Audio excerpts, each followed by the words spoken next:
We are ready to start, guys. Thank you for your patience. I'm Debbie Nicole. I'm the workshop coordinator person, and this is Karen Abadi today, and she is going to talk to you about the history of gardening in Delaware and going through some really interesting, cool things that are here that you might want to see. Okay, I'll turn it over to her. Well, good morning, everybody, and thank you for your patience this morning. If there wasn't technological issues on a Monday morning, life would not be normal. So thank you for your patience and welcome. In the essence of transparency, this presentation started with, I came across a timeline of, was it horticulture? I forget what it was, but something with the Smithsonian. And reached out to Debbie, and she's like, "Oh my gosh, this would be so cool if we did something for Delaware." So this has been in the works for quite some time, and it has been an amazing learning opportunity for me too. I am not a Delaware native, so it was a very nice opportunity to learn about my home state. So oh no, okay, I'll do it this way. Okay. You have to. Okay. It's just, see this cloud?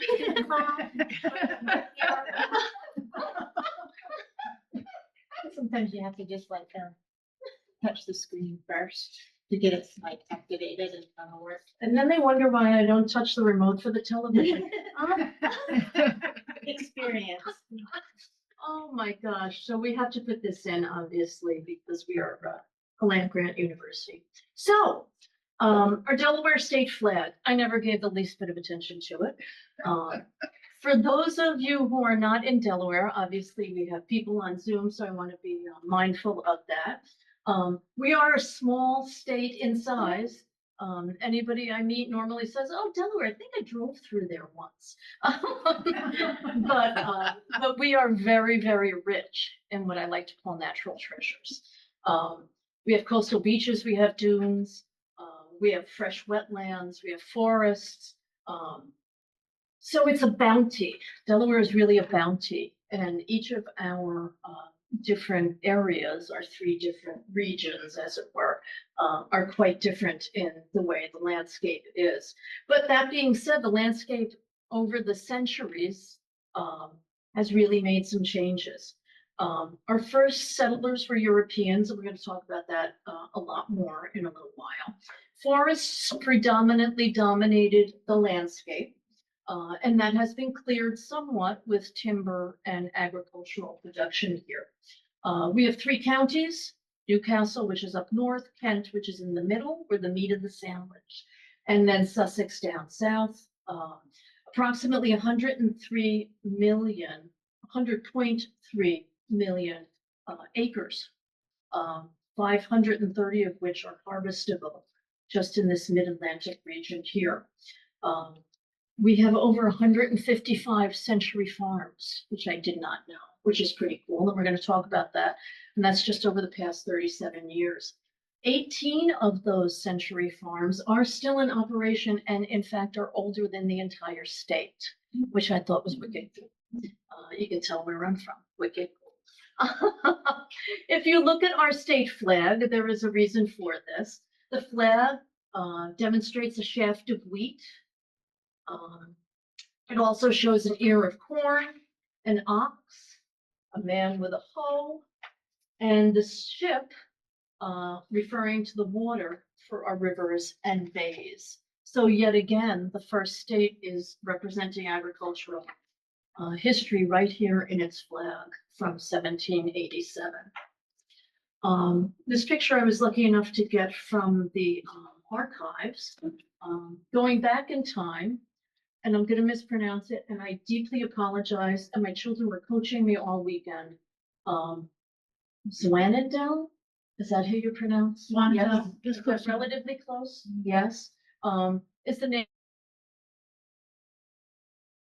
There is a museum down south, but even before 1631, Native Americans were planting corn, beans, squash here that we are aware of.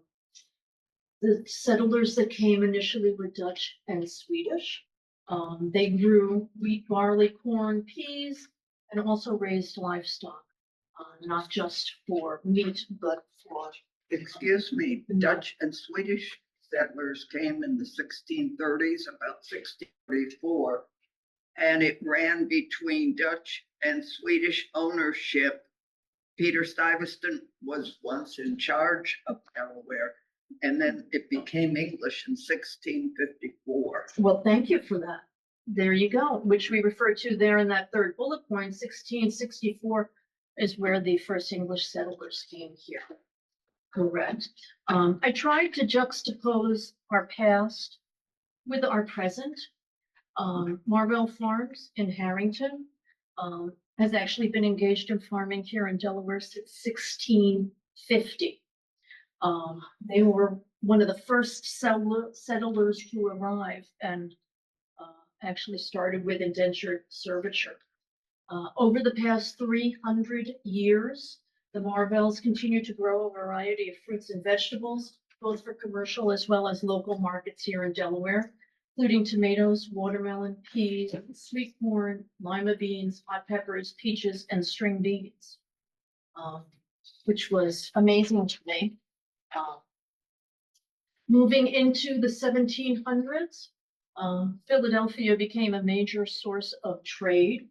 Therefore, Delaware began producing profitable crops such as tobacco. This was commonly used in the 1700s as well for debts and obligations, almost as a currency, to speak loosely. And again, juxtapositioning into what we currently have today. I was not aware here in Odessa, we continue to have the Collins Sharp House.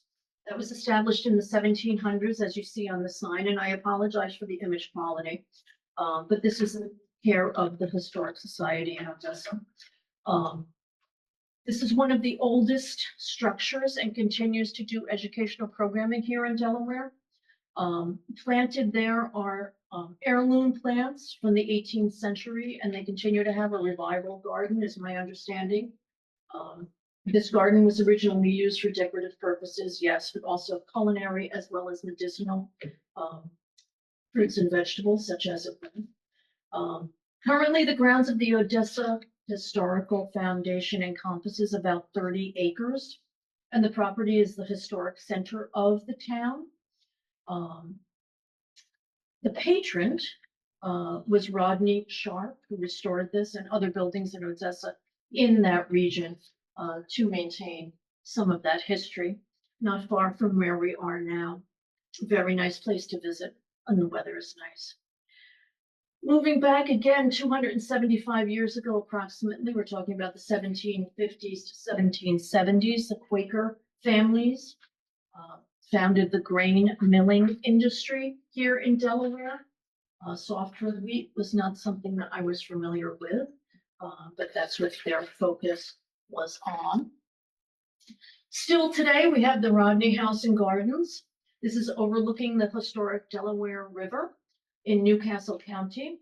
The 14,000 square foot Reed House is preserved, and it is a National Historic Landmark here in Delaware. It was completed in 1804 by George Reed II, whose father signed the Declaration of Independence, which I thought was pretty cool. He also signed the Constitution and was Governor, Chief Justice, and a U.S. Senator for Delaware. The younger Reed served as Delaware's first U.S. Attorney General for 27 years. His son succeeded him. There remains 2.5 acres of historic grounds that were established between 1848 and the 1930s here. George Reed died in 1836, but by that time it had already become an established landmark and was taken over by William Cooper. The extensive gardens that you see there now,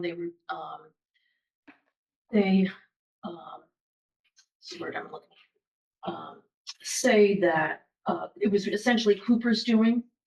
It seems that they say Reed seemed short on cash and gave up the landscaping on the grounds, where Cooper commissioned a well-known Philadelphia nurseryman named Richard Burst to lay out the gardens, in fact, in 3 parts.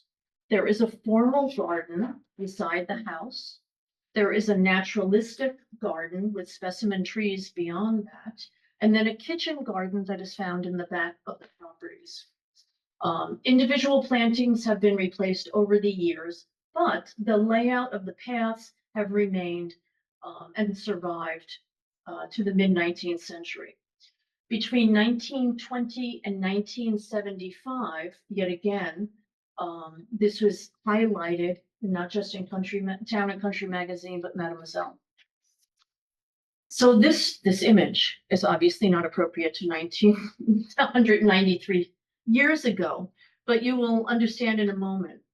Yet again, this is from the archives. 1832, Isaac Reeves planted the first orchard of budded fruit trees here in Delaware, a technique for propagation by grafting, and ensured that the whole planting industry could produce the same variety. Which brings us to 1840.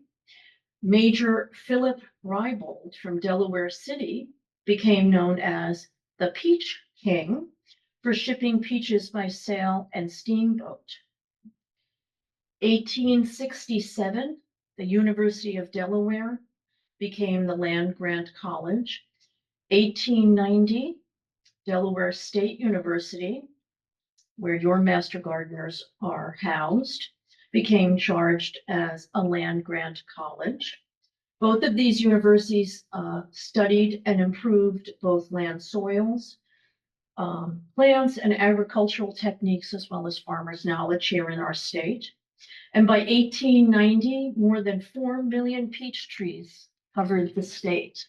And this is an image that we found from the archives of the gentleman who would pick that.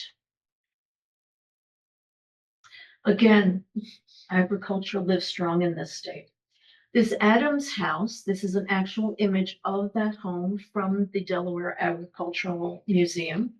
Adams house was a significant example of large agricultural operations early in this state. They were greatly affected by the Delaware Railroad, which reached Bridgeville in 1858.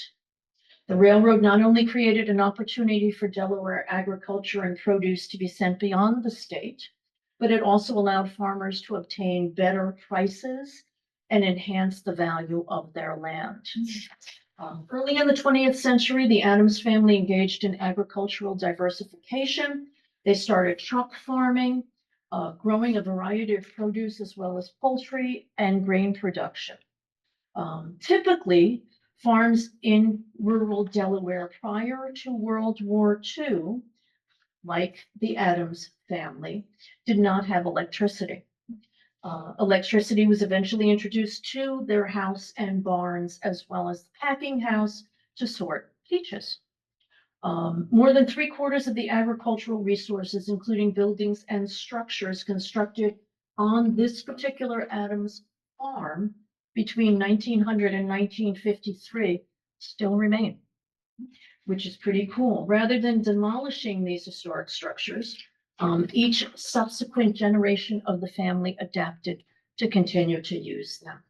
And remaining today, the significant buildings include the migrant farm workers housing, which is from 1930, as well as a fruit packing house from 1950.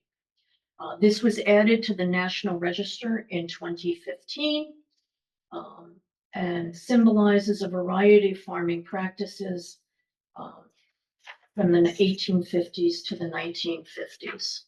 Where is this Adams farm? Oh, I'm sorry, I hit the thumb. Bridgeville. Yeah. And here we see in 1895, the Delaware General Assembly chose to make the peach blossom our state flower.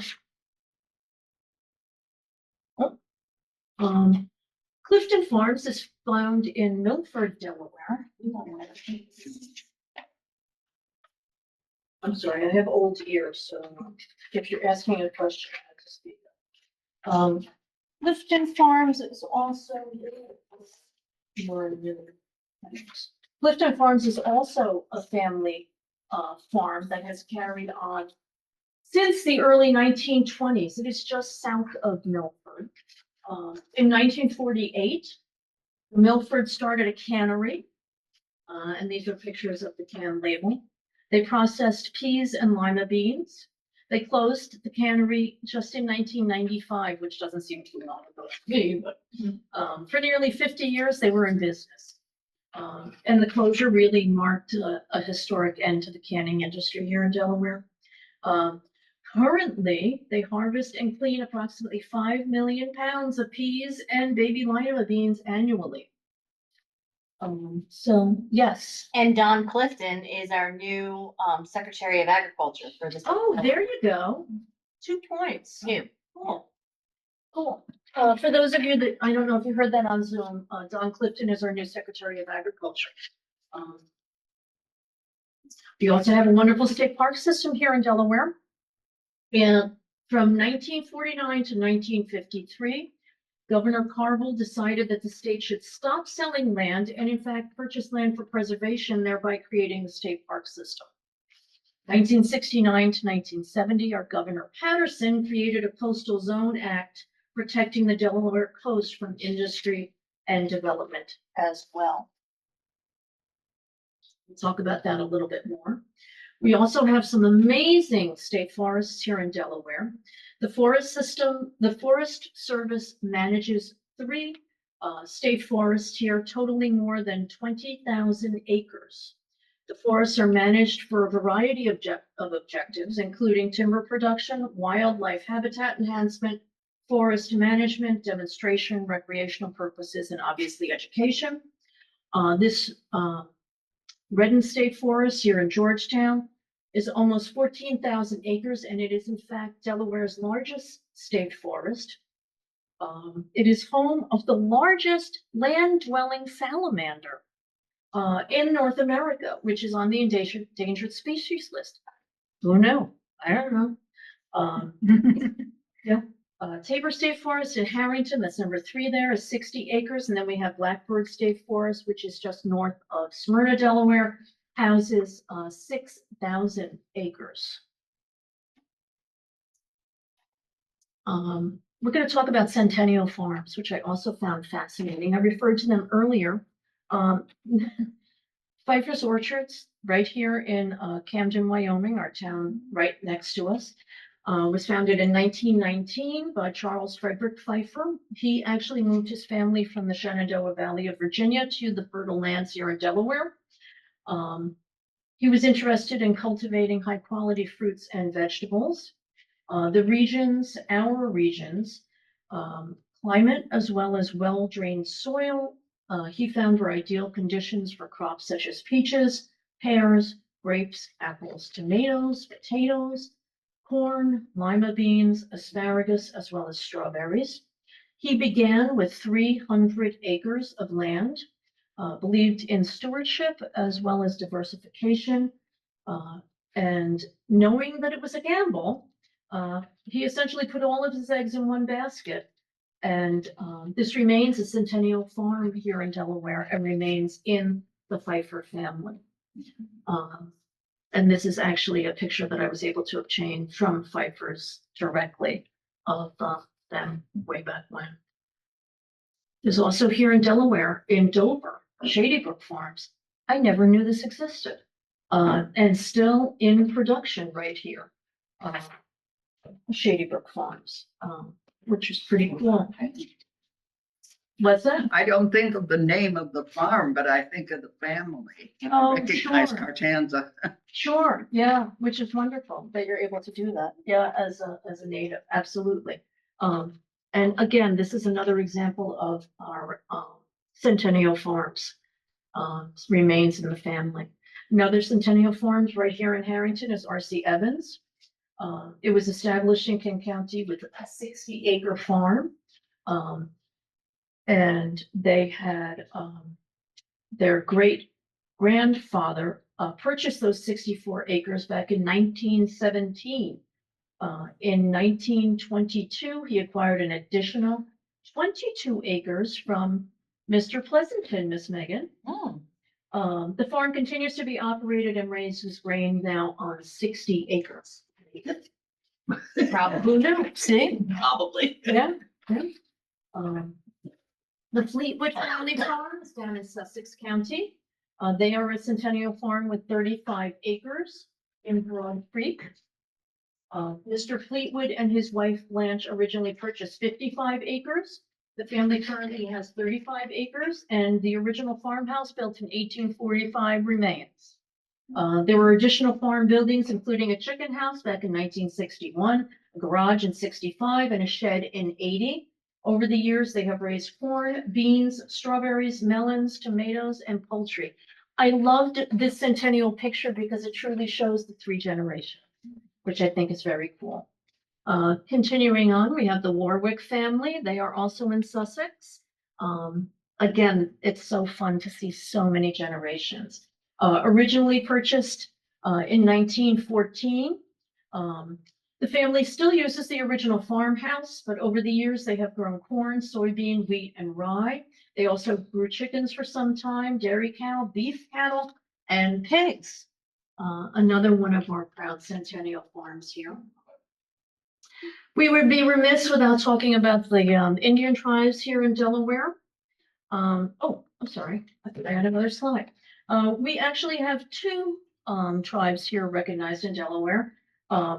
In Jersey, we used to say Lenape, but I'm told it's pronounced differently here in Delaware. Lenape. Lenape. Okay, thank you. So this is one of 2 state recognized tribes. Thank you. Yeah, no, listen. I'm not from here. I just knew that for some random reason. Our other tribe would be the Nanticoke tribe. They have inhabited this land for thousands of years. The community is largely centered around Cheswall, just north of where we are now, and has a population of 666 as told by the census in 2020. The tribe is now rehabilitating acreage of contaminated land that has been returned to them, and they're envisioning a large cultural center to be built there. 12 acres of land has been returned to this tribe in the Fork Branch Nature Preserve near Dover. Just recently, actually, that was in the paper not too long ago. And many of you know we have incredible notable gardens here in Delaware. We would be remiss without speaking to the DuPont family. 14 members of the DuPont family arrived from France to America in 1800s. They were led by E.I. DuPont, founder of the DuPont Company, and settled in Brandywine Valley. Beautiful rolling hills nestled between Philadelphia and Wilmington here in Delaware. Multiple generations of the DuPonts took over the magnificent landscapes. There are, in fact, 5 estates. We will briefly speak of them. We have the Hagley Museum, the Nemours Estates, Mount Cuba, Winterthur, and Longwood Gardens. They are all open to the public and show wonderful plantings. We will speak first of the Hagley Museum. This is in Wilmington, Delaware. It's where the DuPont family story began on the banks of the Brandywine River. Today, it's a restored riverside gunpowder mill with workers' quarters, and this is pictured here. Originally, the DuPont family home and gardens were perched there on the banks of the river. Winterthur, as you see here, has at least 60 acres, and the gardens here are more naturalistic. The Nemours estate, as you see here, was built by Alfred DuPont with this magnificent home. These are more formal French gardens with a more dramatic view, gilded statues, sparkling fountains, and of course the main house. This was inspired by the French, both in the architecture as well as the gardens. Mount Cuba. This is more of a lush botanic garden featuring some of the region's most beautiful native plants, tucked away in the wooded hills of rolling native Delaware. Did that sound rolling native Delaware? And again, I would also be remiss, and I apologize for not great graphics here, but right here in Dover, On the grounds of Delaware State University, we have the herbarium, the Charles Phillips Herbarium.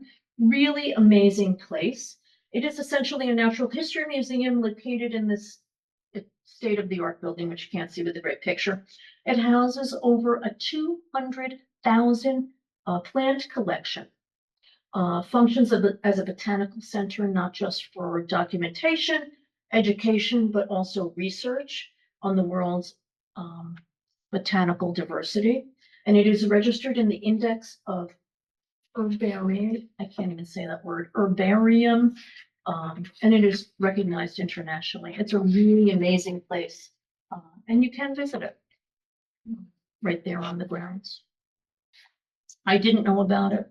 I didn't know about much, apparently. I saw somebody come in with a jacket. We have two botanical gardens here in Delaware. One is in Dagsboro. The other one is on the grounds of University of Delaware up north in Newark. And then we have a wonderful garden, Mill Pond, also in Lewis, that you all might not be aware of to visit.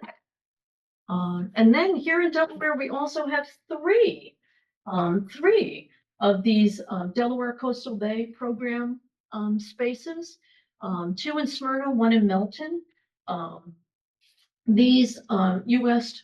Fish and Wildlife sites actually partner with not just the Delaware Coast program, but with the state of New Jersey.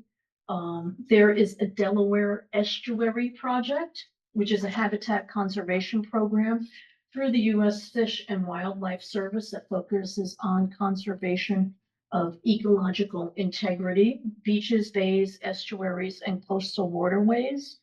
We are very diverse here in Delaware. They also work with partnerships on municipalities, with the Delaware River, the Delaware Peninsula, all of the various ecosystems here in our state. So we have Prime Hook, which is a national wildlife refuge that was established in 1963 under the authority of the Migratory Bird Conservation Act.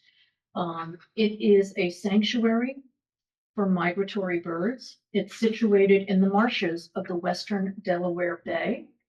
It protects over 10,000 acres of habitat for wildlife of all kinds. Roughly 80% of the refuge is mixed fresh as well as saltwater wetlands, stretching from Slaughter Beach to just north of the Broad Hill River in the south. And that is in Milton. Bombay Hook, one of my favorite places in the entire world, protects one of the largest remaining expanses of tidal salt marshes in the mid-Atlantic region. The refuge is located again right along the Delaware Bay. It is primarily marsh, but includes freshwater impoundments and upland habitats that are managing migratory birds and the like, and that's right there in Smyrna.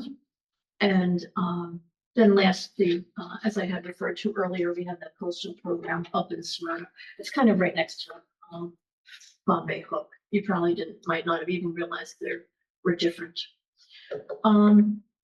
Today is CSA. This month is CSA month. So it would be remiss to not speak about our Delaware farmer markets. Just came out from the Delaware Department of Agriculture this past January.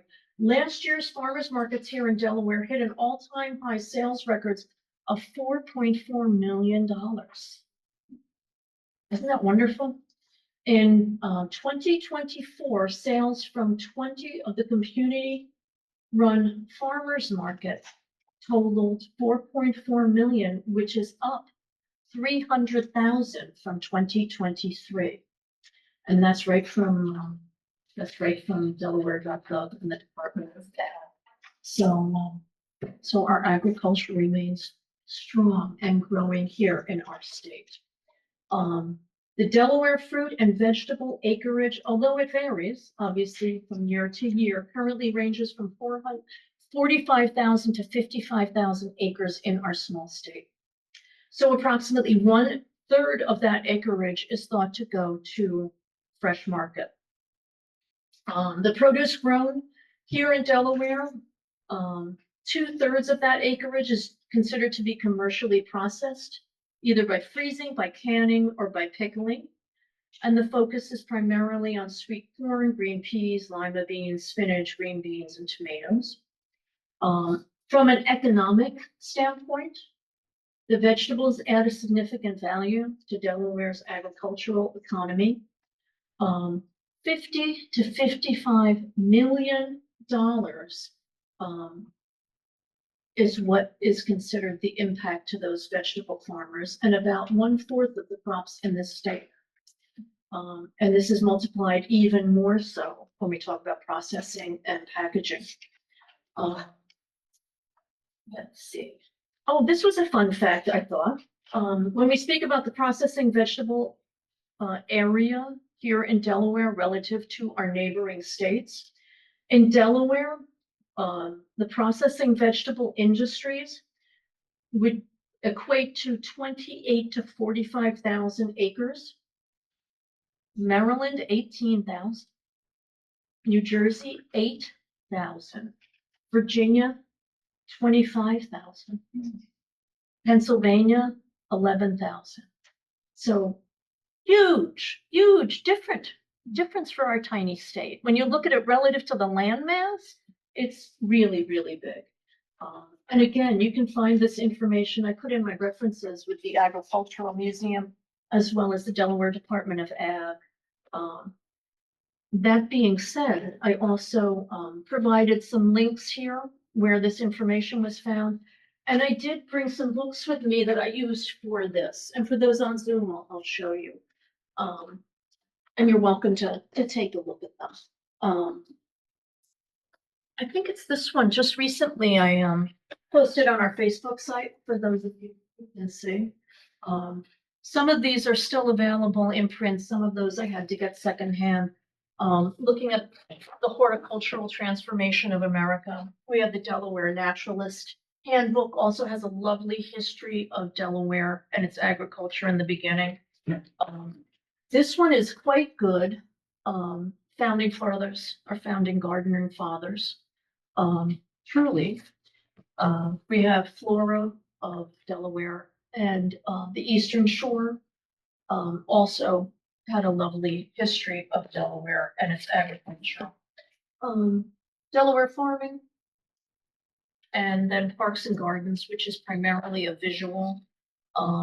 We still have bookmarks and a visual of here in Delaware.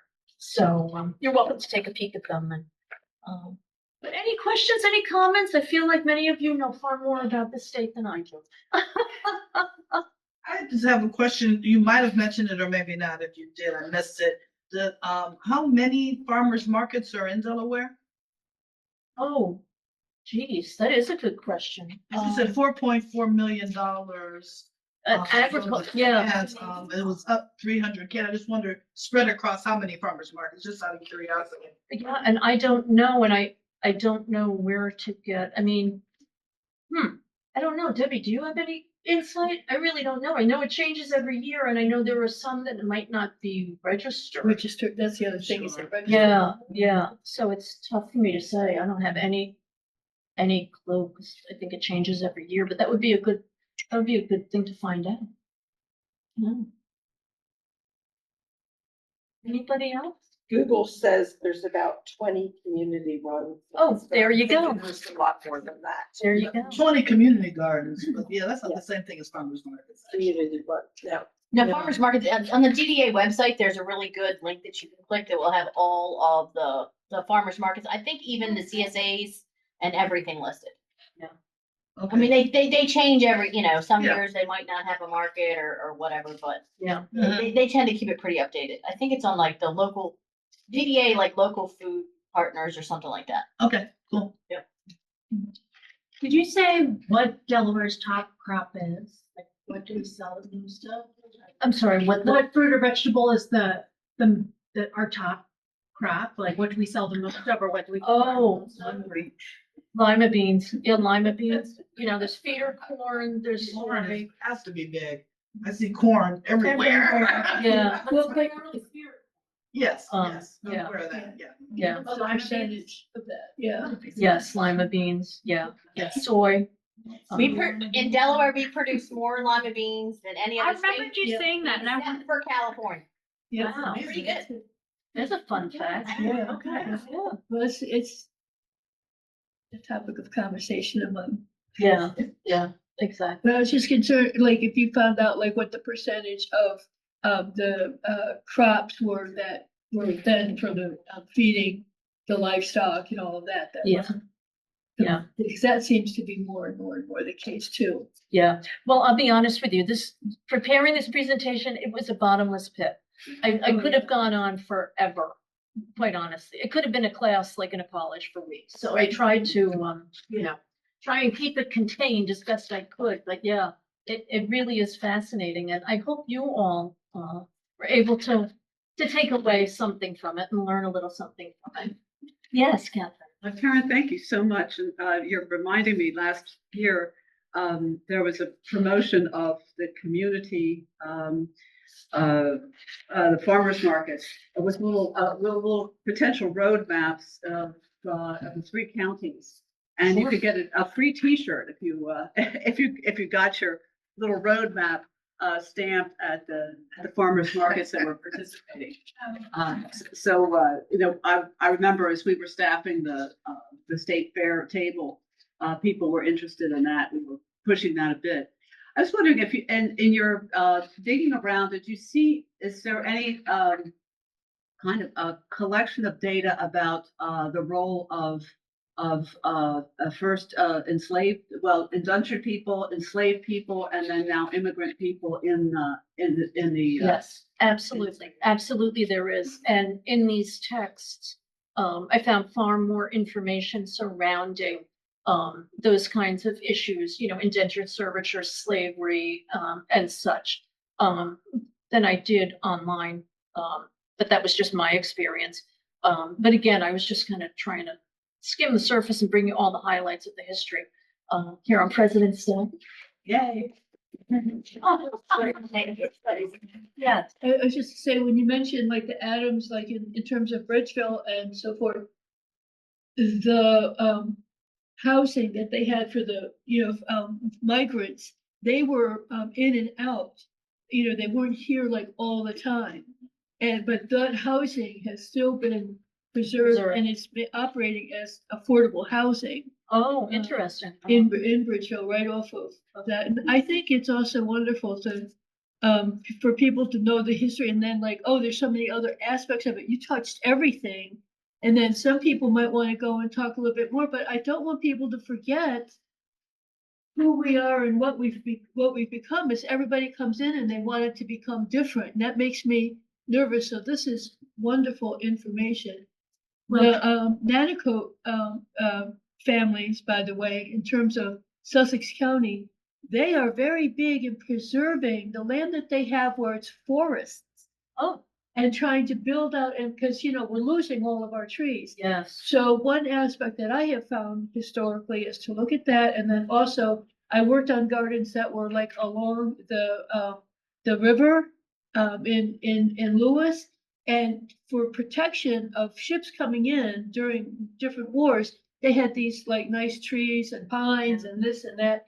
And, some of those are, at risk. So being able to look at all of that and enjoy it and build from it is really good. So thank you so much. Oh, no, thank you all for coming and thank you for sharing an interest. Yes, that old adage, right? If you don't remember the past, history repeats itself. So being mindful of not just our horticultural history, but planting those natives again, restoring that land to our past as best we can. And I do think there is a growing interest. Yeah, just as look at us here, right? You mentioned the Zawando Museum, which is a beautiful building. It's in Lewis, and I don't know if people, like right next to it. I think it's also being tended now by Lewis and Bloom, but they converted, like, it's an herb garden of the herbs that were grown 300 years ago. So it's a historical garden. I'm like right next to it, and I've got all this other stuff going on that's kind of to be supportive and so forth. But if you're interested in historical gardening, that would be another place for Oh, people to check wonderful. out. Oh, thank you. Yeah, I appreciate it. Yeah, very interesting. Not today, it looks like crap. But Yeah. For sure. It's got herbs I've never even heard of before. Oh, that's very cool. Next time I'm down there, I'll stop by. That would be very cool. Yeah, speaking of herbs, shameless plug, don't forget our online plant sales. Yes. Yep, check out our Facebook page. And if you guys, if you guys are here, we have your email. So you'll get a invite, you'll be on the list. I had a question about that. Will there be plants here that we could take away in terms of a preview? Or can we only look at them and touch them? No, neither one. Neither one. You're gonna They're see just- pictures of them. They're Yes. pictures. Okay, that's Yes. cool. And I don't know what that's gonna be yet because I haven't gotten any more new information on that, so. It's really just a preview of some of a highlight of some of the plants that we'll have. Yeah, not everything, but it's gonna be like more, I think primarily probably natives and things that people might not know about. But the idea is that there'll be pictures of them in all their glory. So, at the time of the plant sale, there are things that aren't blooming quite yet, so they don't look the same. So the idea is to provide pictures of what they'll look like when they bloom and everything. But yeah, are you coming to that? Me? Oh, yeah, the quality also of the products, unbelievable. Unbelievable. So it is confusing. I'm trying to make it more clear because last year, some people showed up expecting they were gonna be able to buy plants at the workshop, but that's not what it's about. It's just about, it's a plug, and it's about so that people know what there is to offer, but we can't have the plants here for that. If anyone hasn't gone through the process, with Kent County, it is like the best place to get good quality, affordable natives, just amazing. I filled up the rest of my homegrown national park last year with stuff, so I yeah. have no more room for more plants. Where, I'm out of space. where will the sale take place? The sale is gonna be up at the, at SORC at the, what's it called? The DSU Outreach and Research Center up in Smyrna, on Smyrna Leipzig Road. We have had workshops there All right. before, if you've ever been to those, but it's in that building. It will be where the plants will open. Okay. So it's an online sale and then you pick your order up in person, right? But I was just curious where Yeah. it was going to be. I'm sure that we'll get information about it. Yes, Anyway, that's why if you're on the list, the email will be coming out. When is the email coming out, Megan? I don't know. Oh, well, there will be an email. I'm not sending that one. Okay. Megan and the plant sale committee. Well, will the be- plant sale goes live on April 22nd, so you'll get a preview email that kind of talks about it, save the date, and then the link will go live on the 22nd. Also keep an eye on our Facebook page. We try to put all that stuff up there too.